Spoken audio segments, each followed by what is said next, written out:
Ministerio de Justicia. Cuando cambiamos, todo se transforma.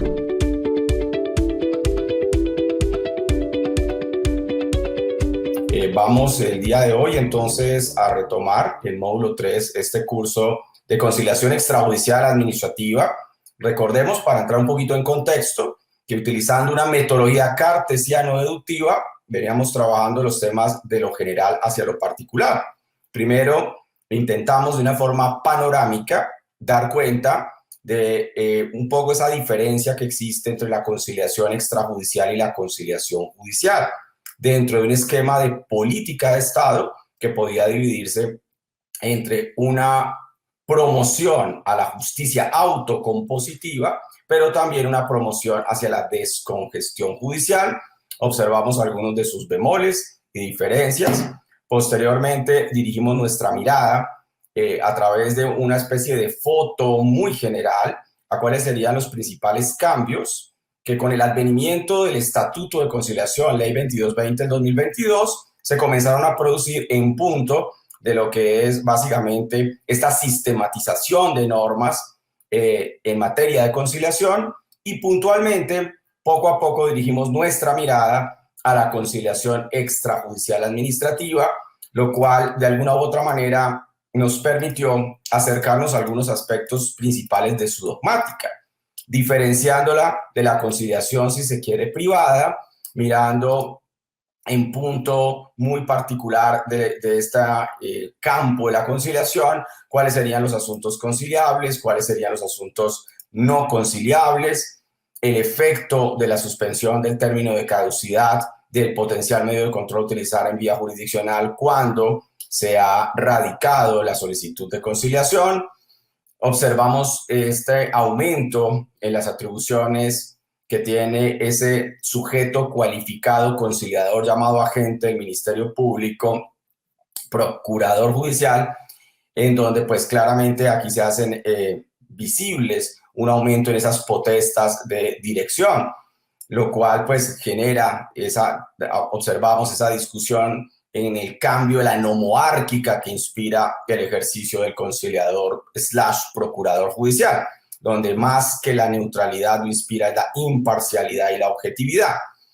Centramos nuestra mirada de una manera muy importante en recordar, sin ningún ánimo exhaustivo, cuáles serían esas sentencias de unificación del Consejo de Estado y de la Corte Constitucional que tendrían que ser aplicadas con un efecto extensivo, y en tal virtud observábamos cómo este es un campo más que fecundo para poder hablar de acuerdos conciliatorios.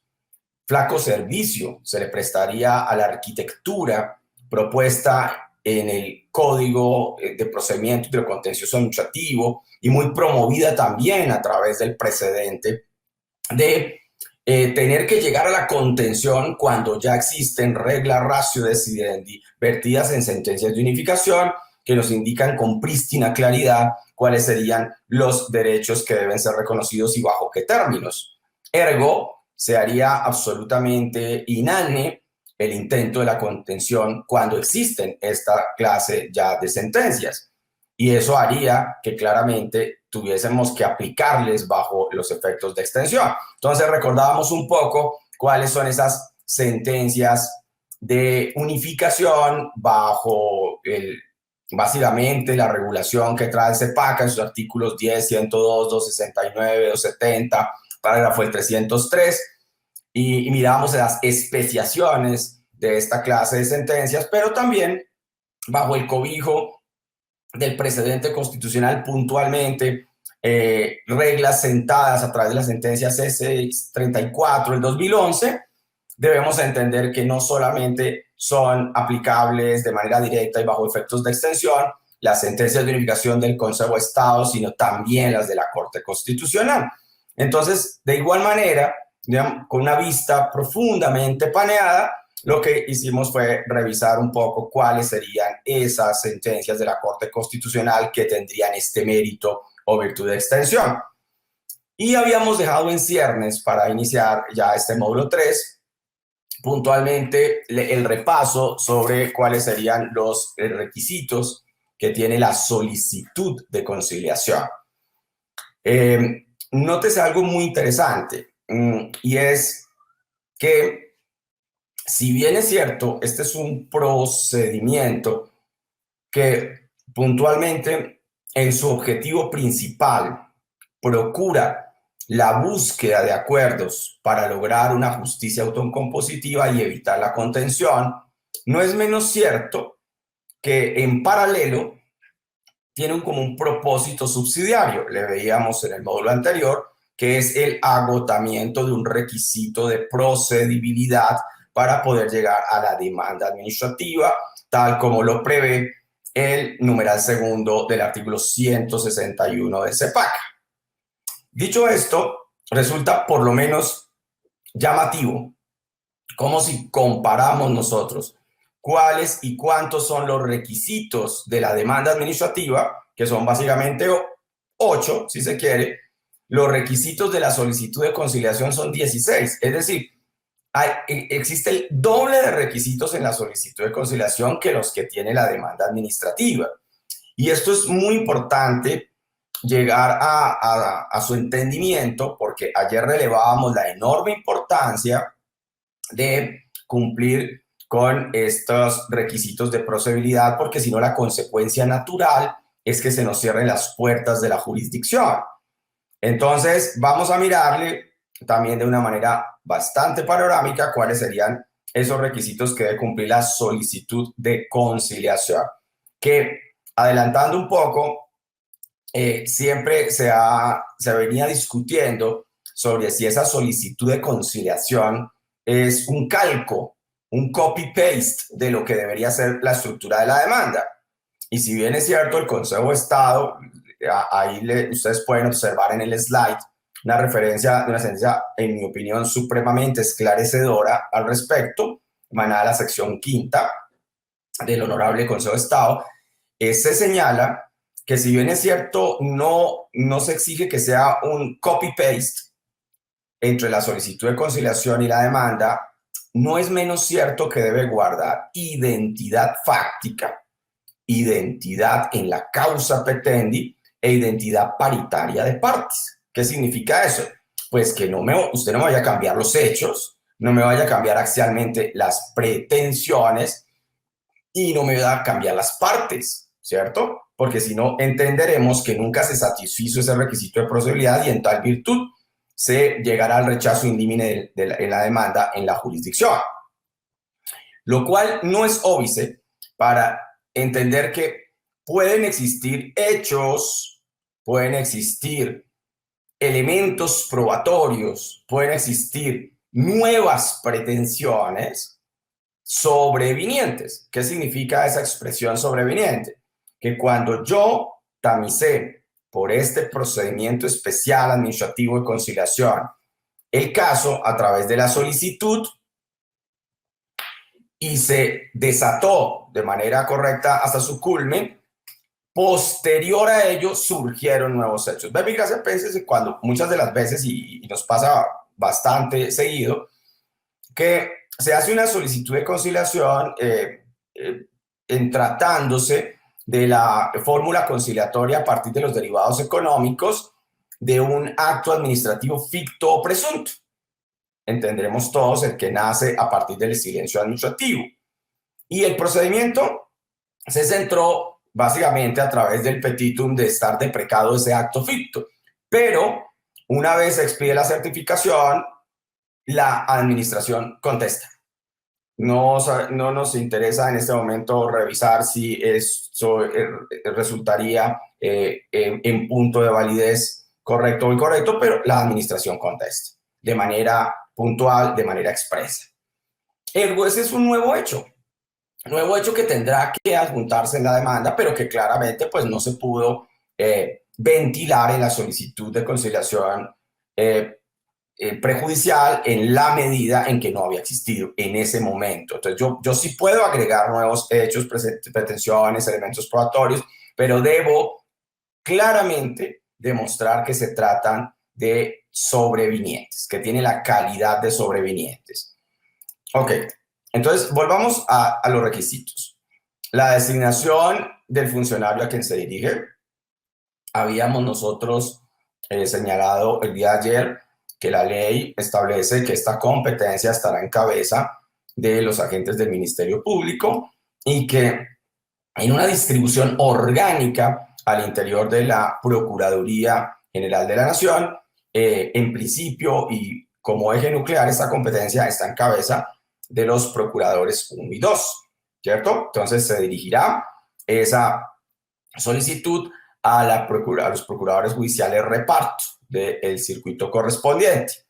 La ley 2220 del 2022 también trae una novedad a este respecto, y es que se podrá llegar a radicar esa solicitud sin el ATE al factor territorial jurisdiccional, como pasa hoy.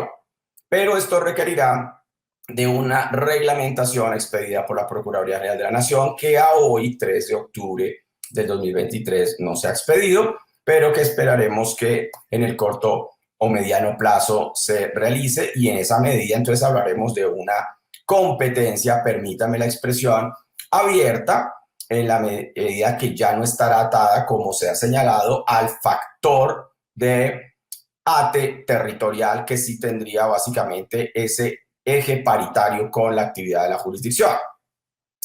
Individualización de las partes y de sus representantes legales si fuera el caso, fundamentos de hecho que sustentan la solicitud. Y aquí es importante que, por supuesto, recordar que no debemos confundir lo que son los hechos o fundamentos fácticos con las peticiones o pretensiones de la solicitud y con los fundamentos jurídicos. Por supuesto que estos tres acápites están íntimamente relacionados, pero no es menos cierto que cada uno tiene su independencia, objeto y alcance. Aquí vamos a hacer una relación ordenada, ojalá cronológicamente ordenada, razonable, coherente, de los hechos relevantes. Y eso es muy importante para recordar, porque hace parte mucho de nuestra cultura latinoamericana tener que, no sé, rodear de demasiadas cosas innecesarias lo que queremos llegar a decir. Y muchas de las veces se llenan estas solicitudes de una suerte de hechos que realmente poco y nada le aportan al entendimiento de qué es lo que se solicita, para qué se solicita y cuál sería el propósito de haber activado este procedimiento. Entonces, que sean hechos realmente relevantes, que estén soportando las pretensiones, qué es lo que se está solicitando y bajo qué fundamentos jurídicos.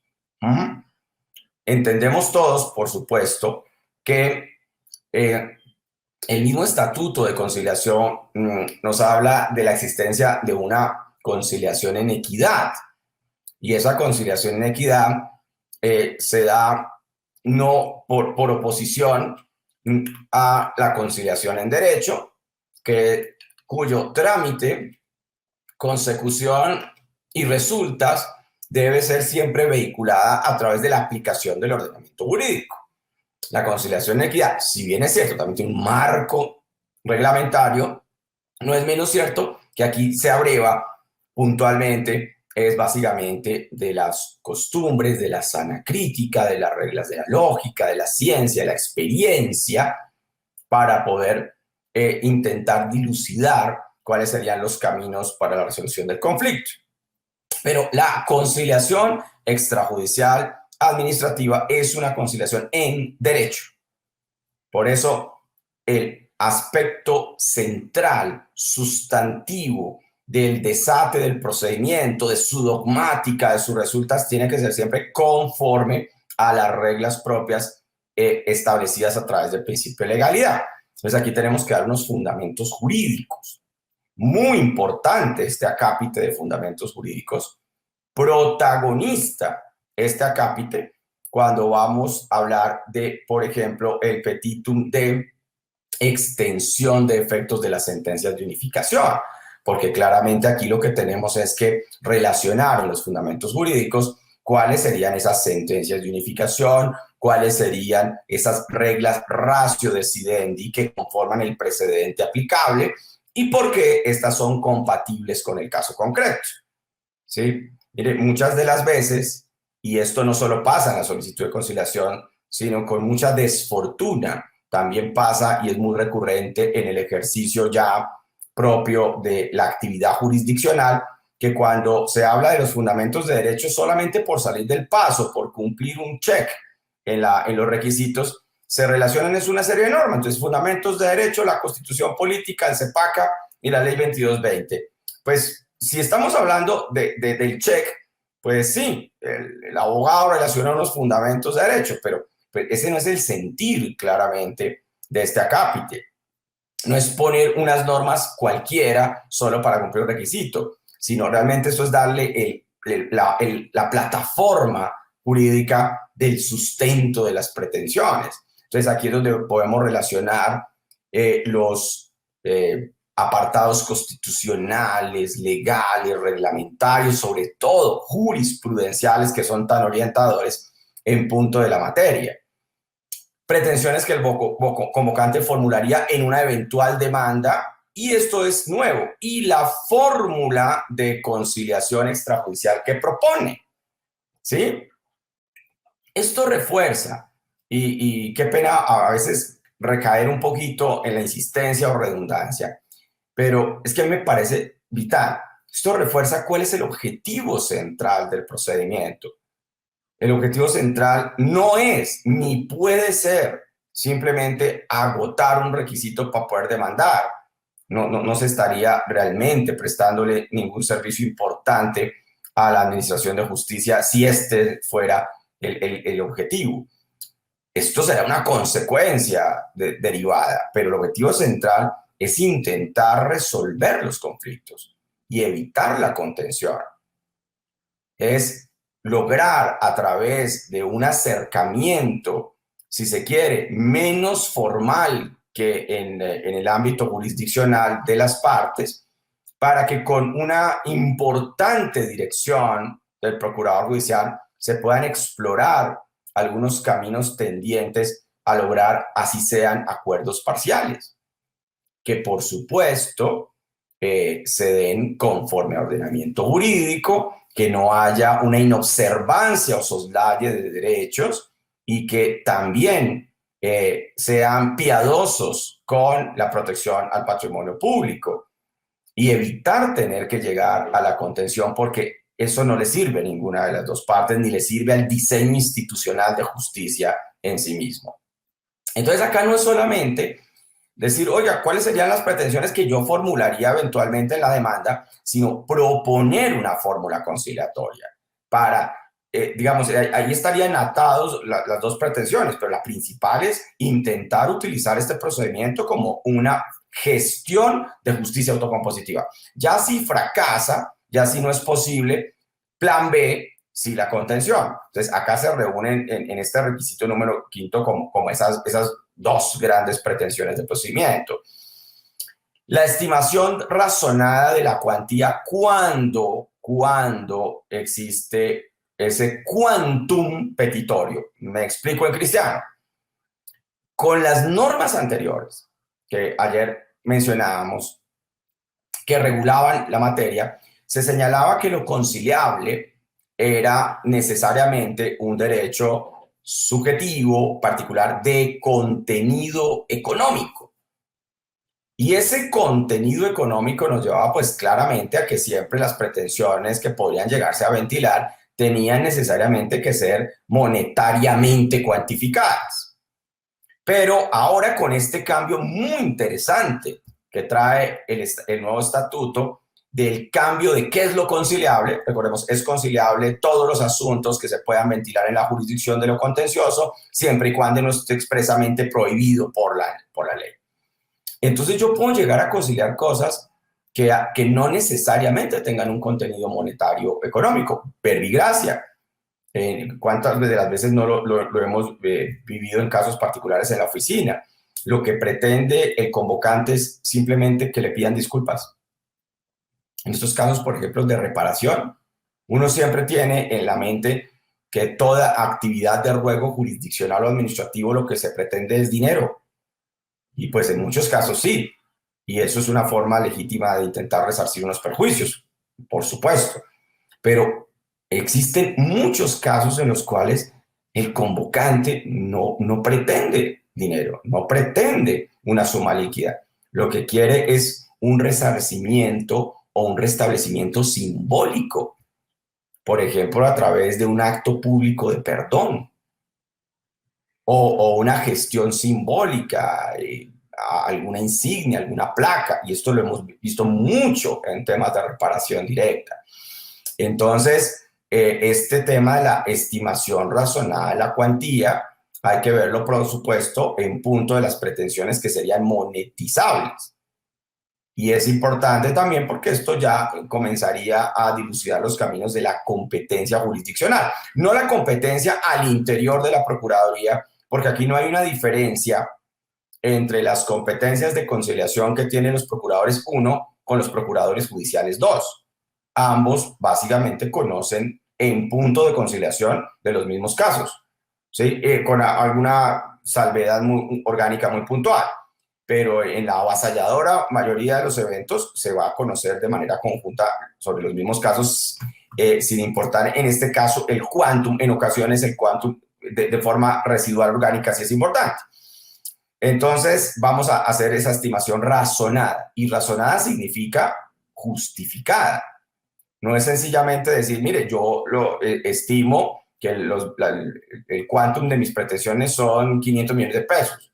No, pues, ¿y de dónde lo saca? ¿Sí? ¿Dónde estarían básicamente los perjuicios materiales o los perjuicios inmateriales que constituirían esa proyección? Entonces, y recordemos que no podemos desconocer que ya existe por parte de la sección tercera del Consejo de Estado una unificación en punto de esa cuantificación, si se quiere, del daño inmaterial, de los perjuicios inmateriales expresado en salarios mínimos legales mensuales vigentes, dependiendo cuál sería el epicentro relacional de la reclamación. Entonces, hay que razonar esa cuantía. Indicación del medio de control que se ejercería. Entonces, nosotros recordemos que se señalaba que con el advenimiento del CEPACA, de la ley 1487 del 2011, desaparece el concepto acción contenciosa administrativa, y se reemplaza por pretensiones administrativas que se vehiculan por medio de o a través de medios de control. Entonces, ¿cuál sería el medio de control que se ejercería? Ayer también revisábamos el módulo anterior como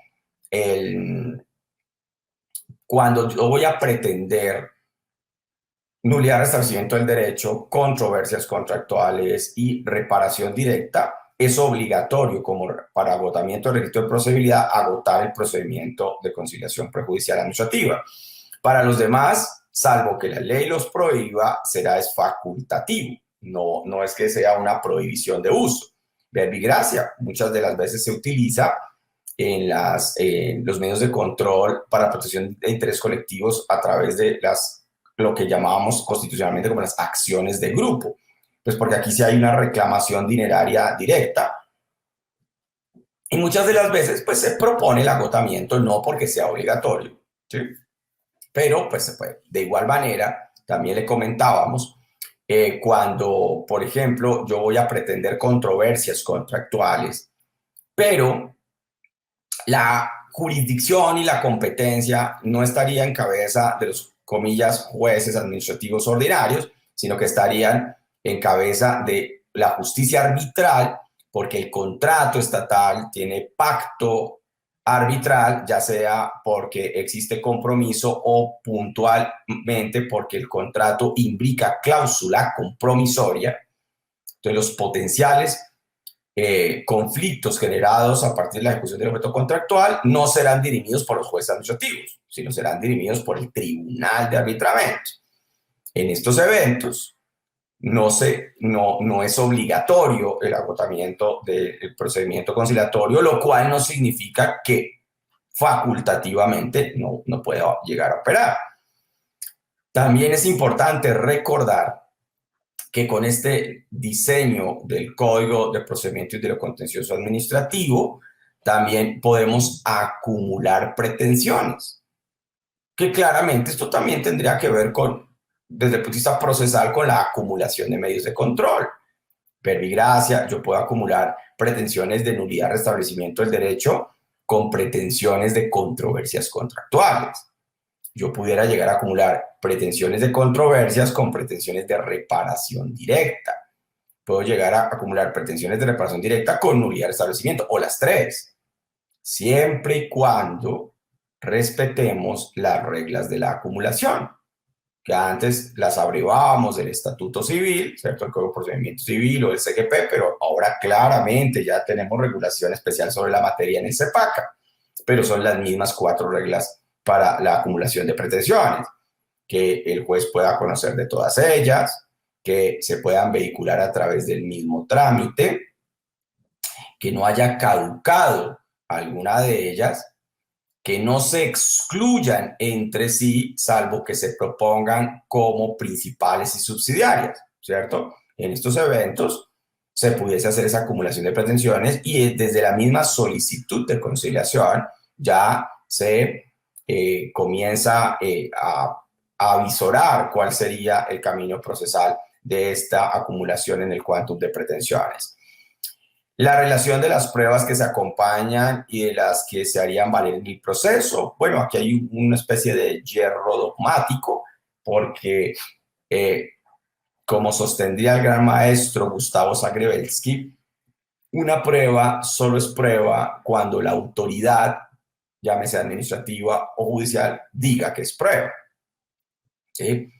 Por eso hay una expresión que a mí me parece muy, muy atinada y coherente, utilizada en el derecho penal, que son elementos materiales probatorios. Porque lo que usted tiene es una documental en su poder hasta ese momento. Usted todavía no tiene pruebas. Lo que tiene es una documental que la va a aportar con la aspiración de que sea admitida como prueba. Por eso todas esas documentales, tanto en la parte judicial como en el mismo procedimiento que hace el procurador, les revisa, hace ese tamiz de conducencia, pertinencia, utilidad, necesidad y, de ser el caso, entonces las incorpora al plenario con la calidad de prueba. Pero una prueba solo es prueba cuando la autoridad le dé esa calidad. Entonces acá sería dogmáticamente es la relación de esos elementos materiales probatorios que se tendrían para aportar y los que se pretenderían hacer valer en el proceso.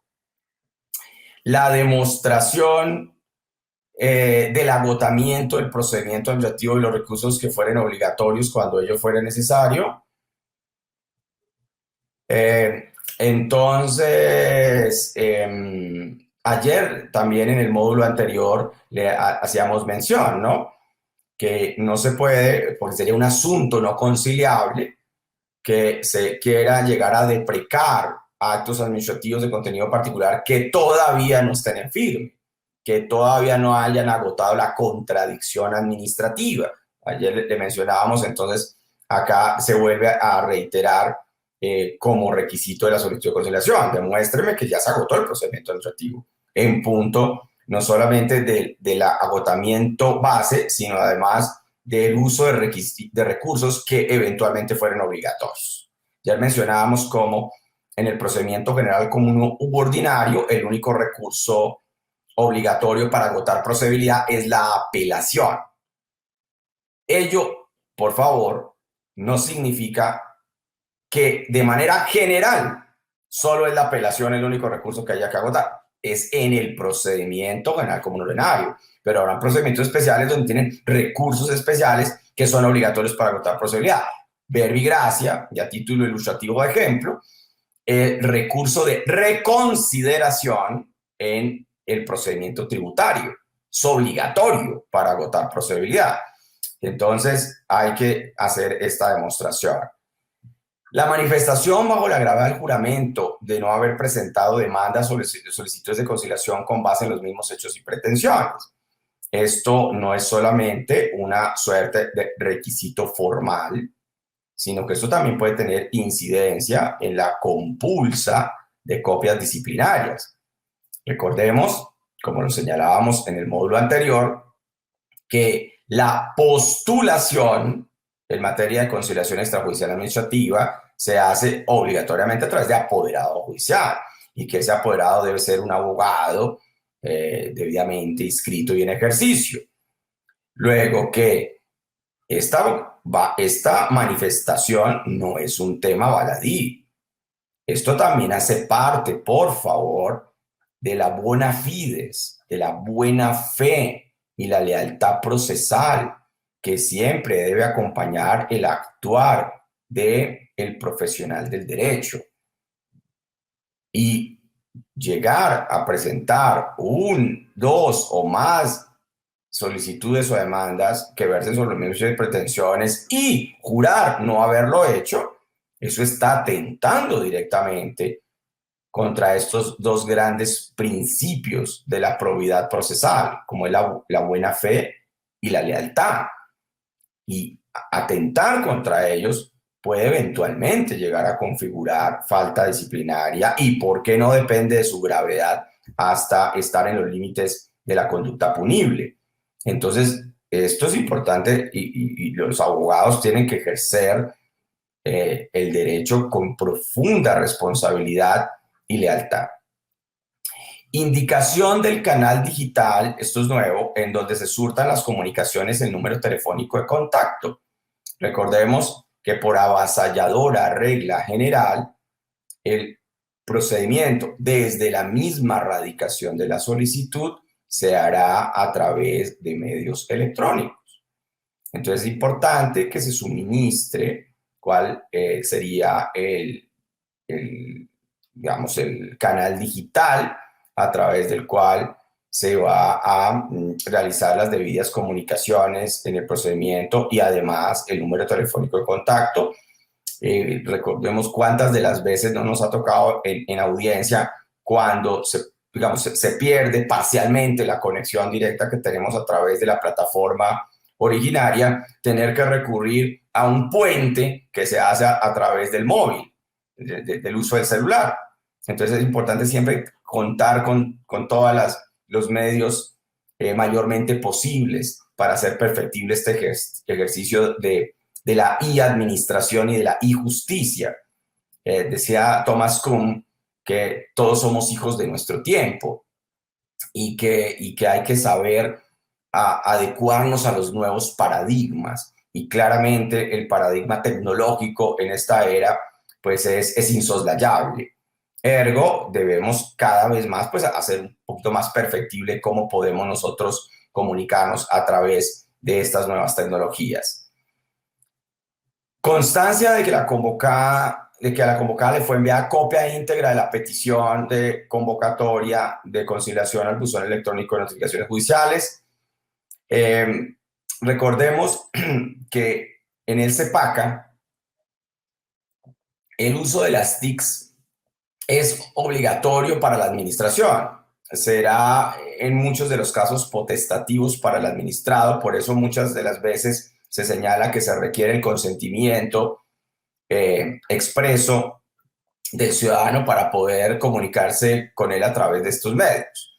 Pero las entidades estatales, que son principalmente las convocadas en este procedimiento, deben, sí o sí, es un deber legal, contar con un buzón electrónico destinado básicamente a notificaciones y comunicaciones judiciales y o administrativas. Entonces se les debe enviar copia a esas entidades. No es que la entidad se vaya a enterar de por qué se le convoca el día de la audiencia. Por supuesto que no. La entidad tiene que ya estar debidamente enterada porque tiene copia íntegra de la petición o de la solicitud de conciliación, porque entre otras cosas esta es la que le permite llevar esa solicitud a estudio del comité y llegar a la audiencia de conciliación ya con la decisión del estudio del caso. No es llegar a la audiencia a enterarse de, oye, ¿por qué me han llamado, convocado? La constancia de que la Agencia Nacional de Defensa Única del Estado recibió copia íntegra de la petición de convocatoria de conciliación si una de las partes es una entidad pública del orden nacional. También hay que enviar copia a la Agencia Nacional de Defensa Única del Estado y ese voucher o esa constancia es la que se constituye en este requisito formal de la solicitud de conciliación, la firma del apoderado del solicitante. Ya hablaremos un poquito de esto en la medida en que como estamos utilizando otros medios electrónicos, acá es muy importante volver a recordar también lo que señalábamos en módulos anteriores y era la ley 527 del 99, cómo regula lo referente a la firma digital, a la firma electrónica. Es que hay diferentes expresiones, ¿no? Lo que es la firma digitalizada, la firma digital y la firma electrónica. Y aquí hay un común denominador que los ata, que sería una suerte de manejo de mensaje de datos, ¿sí? Entonces, es importante tenerlo en cuenta allí.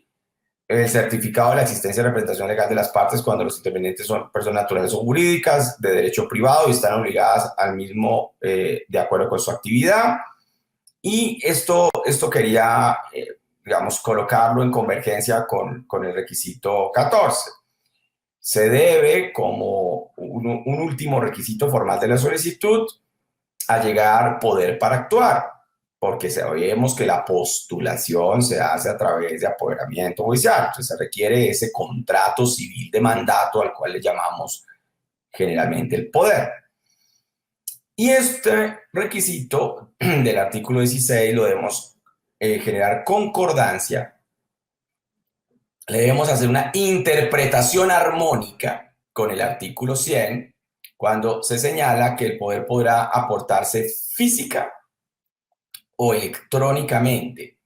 Y cuando se aporta a través de esta última vía, es decir, electrónica, se podrá conferir mediante mensaje de datos sin firma, manuscrita o digital, con la sola antefirma y se presumirá auténtico y no requerirá presentación personal o reconocimiento. Bien.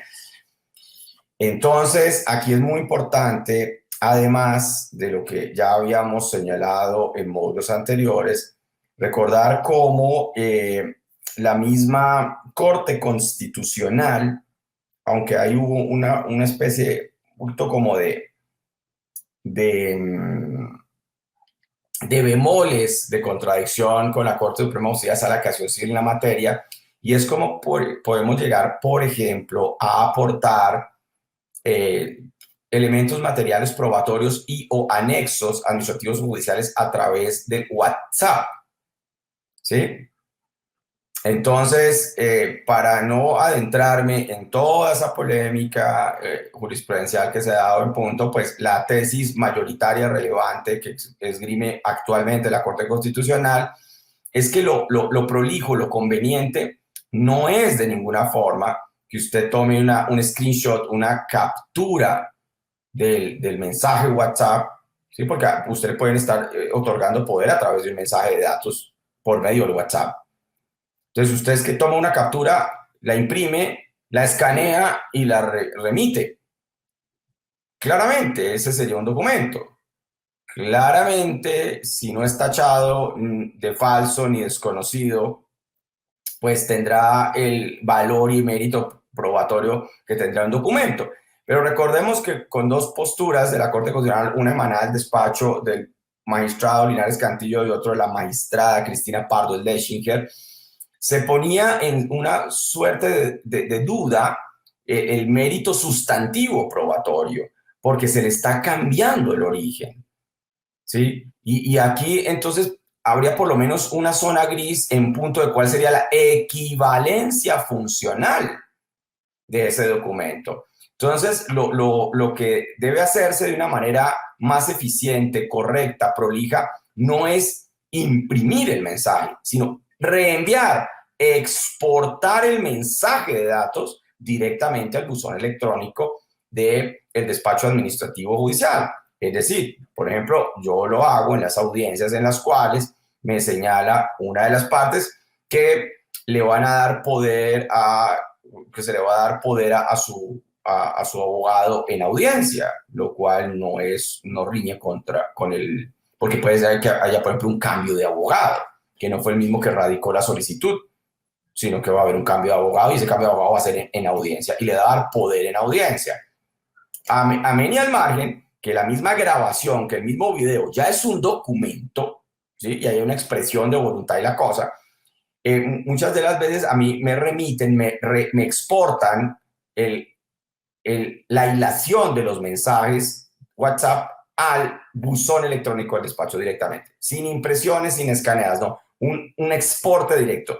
De tal suerte que el emisor es electrónico, el receptor es electrónico y la entidad certificadora de datos que la Procuraduría tiene, entidad certificadora de datos, me puede dar fiabilidad claramente de que esa interconexión no es alterada y en esa medida se mantiene la guarda incólume de esa información, de esa data. Entonces es importante pues porque somos hijos de nuestro tiempo y pues hace un par de años no hablábamos de poderes que usted podía otorgar a través de WhatsApp, ¿cierto? Esto hace parte del paradigma de las nuevas tecnologías. Ok. Entonces nótese que no son pocos los requisitos formales. Qué pena la insistencia, pero a mí me llama poderosamente la atención cómo los requisitos formales de la demanda administrativa, cuando usted la va a presentar ante la jurisdicción, son 8, en cambio los requisitos de la solicitud de conciliación son el doble, son 16. Tiene como más detalle, más formalismo, más ritualismo, si se quiere, la solicitud de conciliación. Una vez entonces se radica esta solicitud de conciliación, el procurador judicial, agente del Ministerio Público, deberá hacerle un control, ¿sí? Y en punto de ese control podrán tomarse diferentes decisiones. Una decisión es la admisión y se admitirá en la medida en que esa solicitud cumpla, honre los 16 requisitos formales de los cuales acabamos de señalar. También puede existir una decisión en ese control administrativo que se le hace a la solicitud, una decisión número 2, que sería, esto es un asunto no conciliable. En el módulo anterior observábamos cuáles eran los asuntos no conciliables. Entonces, en este caso, no se procederá al desate del procedimiento y el llamamiento a audiencia, sino se expedirá un auto de asunto no conciliable. 3. Puede ser que lo procesalmente llamado a adelantar es un pronunciamiento de inadmisión y se va a inadmitir toda solicitud cuando ésta sea carente, exista un yerro en uno o varios de los requisitos formales de la solicitud que acabamos de revisar. Entonces se procederá a inadmitirla. Pero no es una inadmisión simplemente per se, es una inadmisión en donde aquí el agente del Ministerio Público señalará con la mayor precisión posible cuál es el yerro que presenta esa solicitud. No es simplemente decir, el mérito a que no se satisfizo los requisitos formales se le inadmite. No, hay que decirle, hay que señalarle, sin asomo a la duda de cuáles son esos requisitos formales que el procurador judicial está extrañando, que está observando, que son precarios para la prosperidad de la admisión. En ese caso, entonces, el convocante tendrá el derecho, porque es un derecho, al subsane. Y para tal efecto se le concederá el término de 5 días hábiles para que pueda subsanar su solicitud. Si subsana, se procederá a la admisión, muy parecido al campo judicial. Pero aquí sí hay una gran diferencia con el campo judicial en lo que vamos a señalar a continuación. ¿Qué pasa si no se subsana? Por favor, y acá me quiero detener porque, y en esto permanentemente la Procuraduría se ha encargado de venir haciendo mucha pedagogía con los abogados, ¿sí? Porque en esto hay que, sin ningún ánimo de adulación, sino apelando, acariciando la objetividad, resaltar esa gran labor pedagógica que está desatando la Procuraduría General de la Nación, haciendo capacitaciones permanentes a todos los comités de conciliación y defensa judicial de las entidades estatales, así como jornadas de capacitación y de orientación pedagógica hacia los ciudadanos y la permanente labor pedagógica que se hace en las oficinas con los abogados. Y en esto siempre yo he intentado, en la medida de lo posible, ilustrar con la mayor suficiencia. Y es, ojo, que siempre hay como una especie de comparación del procedimiento con el proceso judicial. ¿Qué pasa si en el proceso judicial yo presento mi demanda? Me la inadmiten porque tuve unos yerros en los requisitos formales. Me dan un término para subsanar y yo no subsano. ¿Cuál sería la consecuencia jurídica? El rechazo in limine de la demanda. ¿Ok? Y yo tendré que mirar si de golpe tengo que volverle a presentar. ¿Okay? Pero acá no se habla del rechazo in limine. Sí hay rechazo de la solicitud y eso es nuevo en este Estatuto de Conciliación, pero no es porque usted no subsanó. Ya miraremos cuáles son las circunstancias del rechazo. Si no se subsana dentro de este término legal de los 5 días, prevé la ley que la solicitud se entenderá desistida y nunca presentada. Por favor, esto es muy importante. Lo comentábamos en un módulo anterior. Es profundamente usual, y esto hace parte como nuestra cultura latinoamericana, dejar todo para lo último. Es profundamente usual que los abogados presenten sus solicitudes de conciliación, radiquen sus solicitudes de conciliación muy cerquita, muy sobre la frontera del vencimiento del término de caducidad del medio de control. Entonces, pensemos que se me vence la demanda, se me vence la caducidad, ¿sí? Habría caducidad de mi demanda el viernes.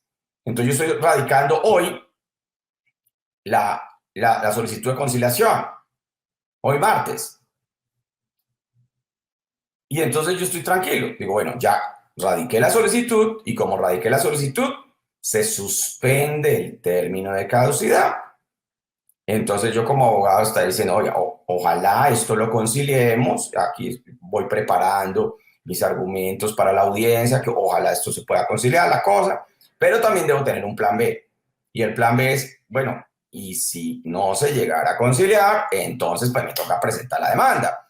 Pero entonces tengo que tener la lista porque pues tenía yo ya al borde el término de caducidad. ¿Estamos? Piénsese que yo presenté mi solicitud de conciliación, me la inadmiten, entonces yo estoy tranquilo y digo, bueno, listo, se congeló esto por 3 meses, ¿sí? Que máximo que dura el procedimiento. Entonces uno dice, o por lo menos mientras se llama audiencia y la cosa. Pero yo presenté mi solicitud de conciliación, me la inadmiten, pero esa inadmisión, ¿ya cuánto se ha demorado? O sea, yo radiqué y mientras yo radiqué y el procurador le hizo el control, 10 días. ¿Sí? Ya pasaron 10 días. Ok, me la inadmitieron. Me dieron 5 días para subsanar y a mí se me pasó subsanar. No la subsané. Ya voy 15 días, ¿cierto? ¿Qué pasa?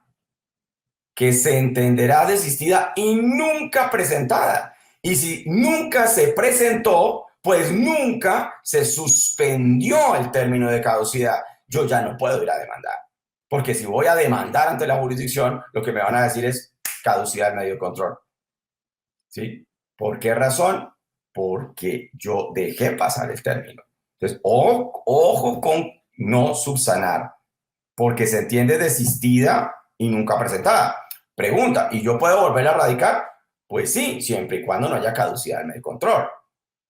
pero vuelvo y repito, es muy usual que permanentemente pues estemos activando el procedimiento muy cercano a la frontera del vencimiento del término caducidad medio control.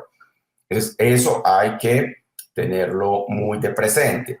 Y por último, para el cierre de este módulo 3, hablemos de el rechazo de plano de la solicitud. Esto es nuevo, esto no existía hasta antes del 30 de diciembre del año pasado, día y fecha en la cual entra en vigencia el nuevo Estatuto de Conciliación.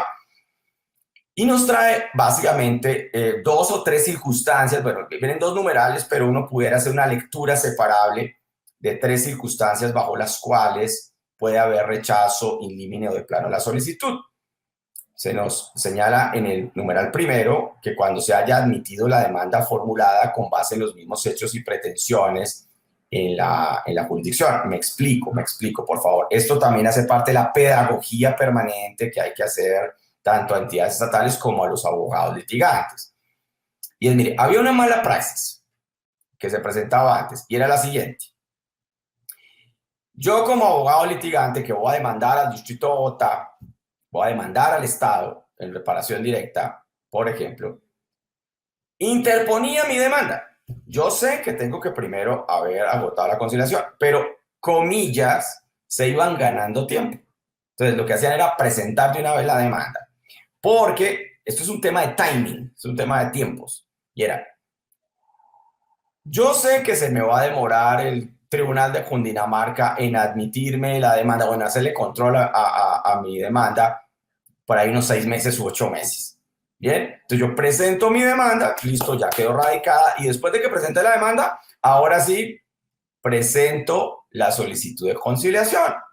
Yo sé que eso no va a tener ningún acuerdo conciliatorio, entonces pues que me den el papelito, ¿sí? Que me expidan la certificación, y cuando a mí me llegue, ¿sí? Cuando a mí me llegue a inadmitir o a rechazar la demanda, depende de la lectura que le dé el magistrado o el juez.